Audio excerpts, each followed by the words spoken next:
All right. I want to talk about um, a paper that I had worked on like for almost 2 years now.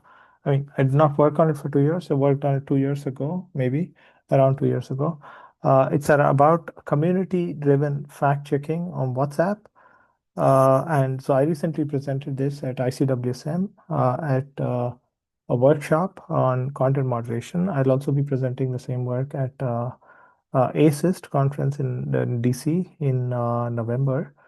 Yeah, okay. What is community-driven fact-checking and why is it important for a platform like WhatsApp? So, community-driven fact-checking is the process of correcting members of a group, correcting misinformation in the group. Okay, so fact-checking may not be the right word here. So, if you have a situation like this is a group, and then someone posts, okay, Bill Gates secretly putting microchips in potatoes, and then someone responds and someone responds. You see this in your group chats all the time. And someone says, okay, that this person says, I checked it on Snopes, it's not actual science, and things like that. So they are correcting this misinformation. It's not a fact check in itself. Sometimes it could just be, a funny reply, saying this post has a watermark, let's say. So this is a funny reply, mocking them. This is also considered as a fact check, but this is what we are looking for. This sort of community correcting misinformation publicly. There's this concept of observed correction, which Leticia Bode and Emily Braga have come up with in communication. And that is about like correcting others publicly. And they show like very, very extensively that this is a thing that works very well in correcting people's perceptions, being corrected publicly. They show this with work on like Twitter and Reddit and other platforms. Uh, so especially for WhatsApp, because of end-to-end encryption, firstly, okay, WhatsApp has a huge misinformation problem, right? Like, so we keep talking about this all the time.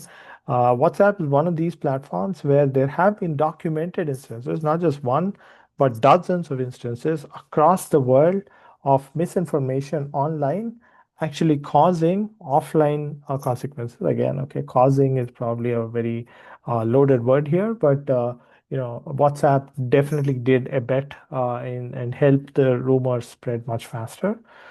So, there's this Washington Post article, if you're interested in reading this, it's very interesting about how misinformation on WhatsApp actually led to a lot of these rumors that to be spread much faster than maybe they would have spread otherwise, but much faster. So end-to-end encryption prevents this sort of platform level top-down moderation, right? So even the platform cannot see the content on their platform because of end-to-end encryption. What that means is, I send a message to someone, I see the message, they see the message. The platform just sees some sort of gibberish, so they don't know if it's, misinformation or things like that. And obviously, we should be very careful in what we want the platform to moderate and things like that. But there are instances of these, right? Like, so where people are getting killed, and the police know, okay, this is the video that is causing these sorts of riots and mis like disturbance, but nothing could be done, right? Like, so there should be some mechanism for handling that. And one way is, okay, if people in your community, in your group could just say, hey, don't forward this here. This is wrong. This is false, then that's a good way of correcting, right? Like, so this is bottom up instead of depending on the platform to do something, doing bottom up. And community-driven fact checking is now everywhere. Like, all the platforms are now using it. Like, it's a successful thing. There's lots of research showing community notes is one of the good things that Twitter has done in forever. So we are really counting on community notes to really save us. And because Meta is now okay, ditching all other fact checking efforts, moving to community notes, and it really works, right? So for WhatsApp, this is going to be more likely that this succeeds and it works because of high levels of trust in information. People trust information that they get on WhatsApp, and there's also a lot of literature around this on observational correction, which shows the effectiveness of this type of correction. And lots of qualitative work in this space also show the challenges associated with this sort of correction. There could be community norms. There could be, in a family group, I may not be able to correct my mom because she might be offended. I might have to correct her privately. All of these things. But there's very interesting space where There's a lot of sociology and communication literature in this space and political science as well. Okay, so the goal of this project is to first understand how prevalent is this sort of community-driven correction, and how often, do users correct misinformation within the groups that they're a part of. Who are these actors? Like, who posts the misinformation, who corrects them? Are they admins, active users, and things like that? And third is how effective is it? Like, does it change the user's behavior over time, if you're corrected? So for studying this, we collected two large data sets. These are data sets collected over a long period of time.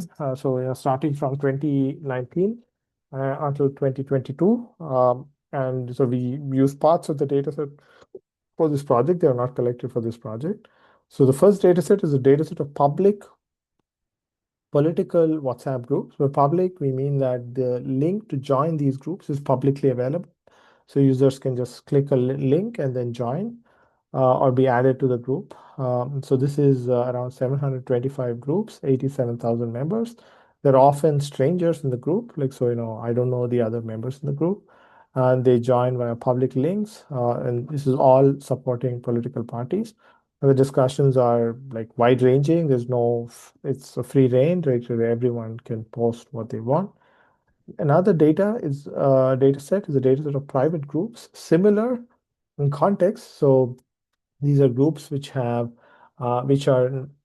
also about political party discussions, but these are private, meaning they're closed groups. There's no, it's invite only. It's created by admins, and then, only people who have access can join these groups. It's 400 groups or so.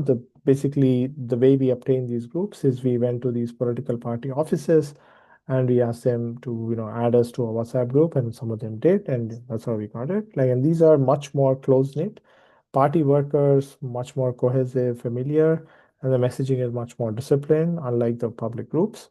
So these two settings are really different, but really give us a different viewpoint on, like, how the dynamics of the community, and how corrections happen. Okay, so for identifying misinformation, we manually had an expert go through and identify misinformation in each of these data sets. So around 1,300 pieces of misinformation was identified. And then we looked at the responses to this misinformation to check if there were any corrections.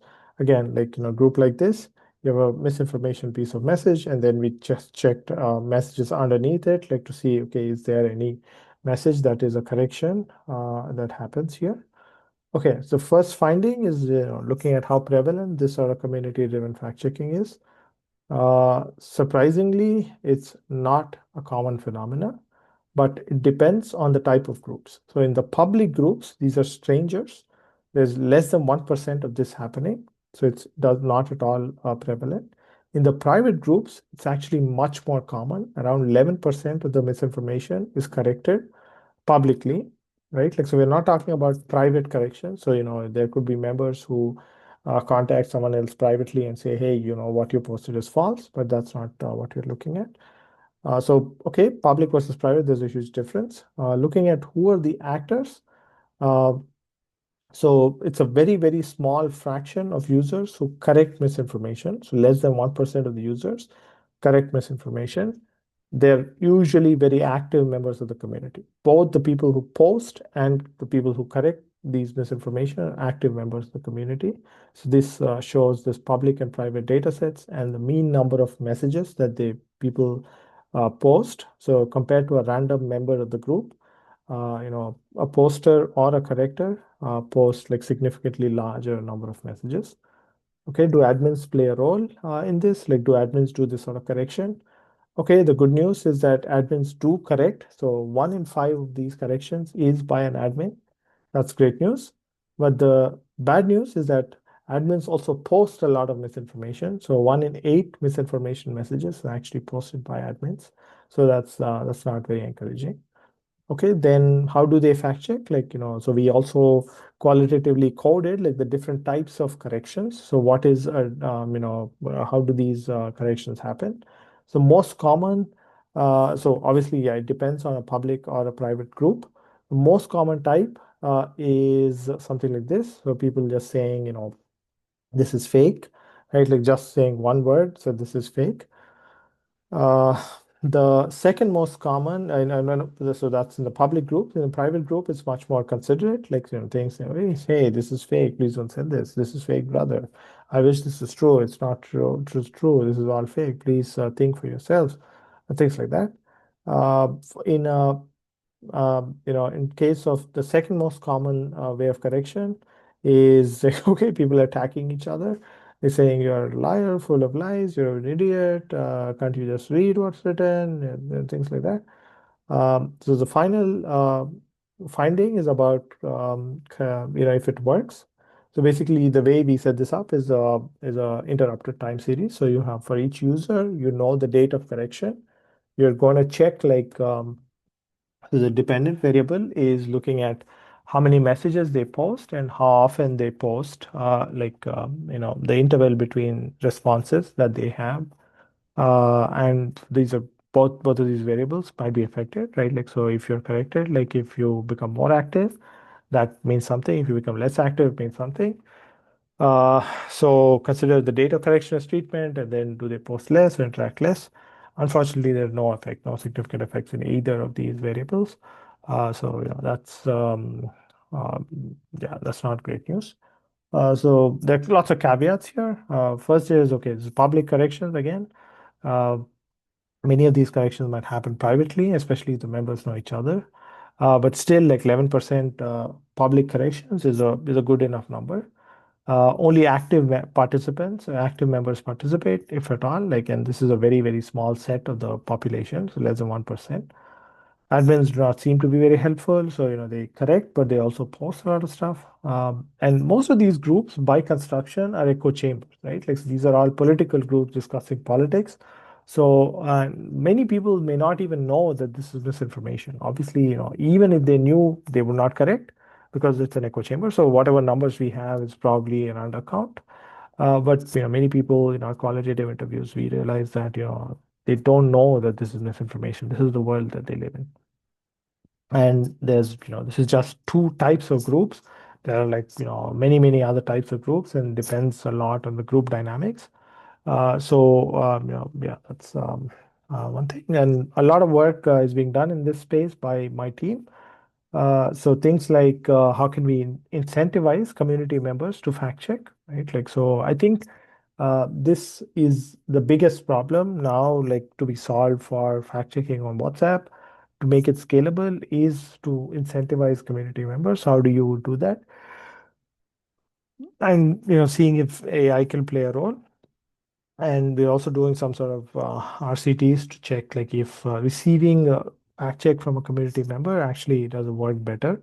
Yeah, thank you. This is supported by a grant from Google.